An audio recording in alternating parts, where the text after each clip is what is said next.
Unatazama Rada Online TV Zanzibar.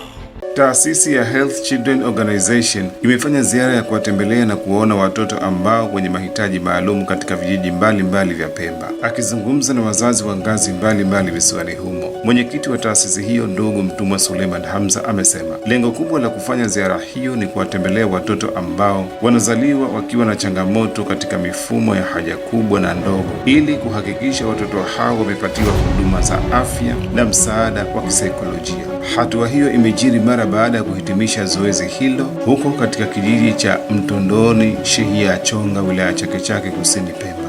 Lengo kubwa la kufanya ziara hii kisiwani Pemba ni kuwatembelea wale watoto ambao wana hizo changamoto na kuziona familia zao, lakini tumegundua changamoto kubwa ni ya wazazi.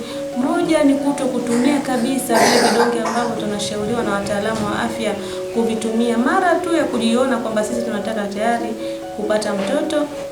Lakini pale tunapojihisi tayari na wajawazito, basi akina mama wengi tunaona kwamba hawatumii hivi vidonge. Wataalamu wanasema miongoni mwa vyanzo vinavyosababisha kuzaa watoto ambao wana kasoro za kimaumbile ni kutumia vidonge hivi. Kwa hiyo tumekuja katika jamii kuhamasisha kutumia, lakini vile mara baada ya kupata hawa watoto, basi tunawashauri sana wawapende, wawajali, wawathamini pia, kwa sababu licha ya kasoro zao ambazo wako nazo, lakini wanabaki kuwa binadamu, wana haki sawa kama walivyokuwa na haki watoto wengine. Katika hatua nyingine, nao kwa baadhi ya wakazi wa vijiji hivyo wameshukuru kwa dhati na kwa wingi taasisi hiyo kwa kuja kuwaona na kuwafariji watoto hao, sambamba na kuwataka wadau wengine kuendelea kutoa msaada kwa familia hizo. Mtoto wangu anaitwa Nurbai Suleiman Ibrahim, kwa sasa ana takriban miaka 4. Yeye amezaliwa na shida ya kwamba hawezi kukaa kwa muda wote, analala, hawezi kushika kitu, na inawezekana pia hata uoni wake si wa nguvu. Kwa sasa nimepambana sana katika hali ya matibabu, lakini kwa kweli sijaona matumaini makubwa, kwa sababu sijui wapi hasa naweza kupata matibabu sahihi.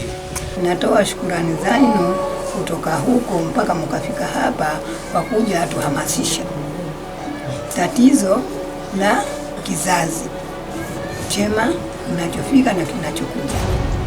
Na sisi ni watu wazima wa hapa wa kijijini, kuna siku mtu afaulu kwenda hospitali. Kwanza hii nina shukrani sana mlilolizungumza kwamba kujua mtoto kazaliwa ana tatizo gani.